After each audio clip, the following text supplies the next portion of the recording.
पक्षाची भूमिका मांडतोय, सर्वपक्षीय बैठकीत सुद्धा मांडली. आम्ही गांडू नाही. हा देश महत्वाचा आहे.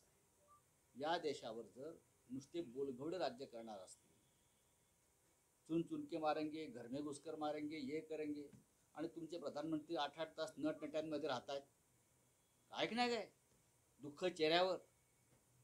27 जणांचं दुःख किती मोठं आहे. साधा एक माझी अमुक अमुक जरी मेला तरी 3 दिवस राष्ट्रीय शोक आपण व्यक्त करतो. अर्धा झेंडा अर्धा. परदेशी माजी राष्ट्रपती मेला तरी आपण इथे राष्ट्रीय शोक सगळे सरकारी कार्यक्रम रद्द करतो. आपल्याकडे काय आहे? दुसऱ्या दिवसापासून प्रधानमंत्री प्रचार दौऱ्यामध्ये, तिसऱ्या दिवशी मुंबईतल्या बॉलिवूडच्या कार्यक्रमात नटट्यांबरोबर, नंतर गौतम अडाणी बरोबर चौथ्या दिवशी, 5व्या दिवशी पवन कल्याण बरोबर हास्यविनोदामध्ये अडकलेले आहे. काय दुखवटा, राष्ट्रीय शोक. सामान्य माणसाच्या जीवाला काय किंमत आहे की नाही? ते सुद्धा अशा प्रकारे हत्याकांड झाल्यावर तुमच्या चेहऱ्यावर दुःखाची एक तरी लकीर दिसू द्या. कोणाच्याही दिसत नाही आहे.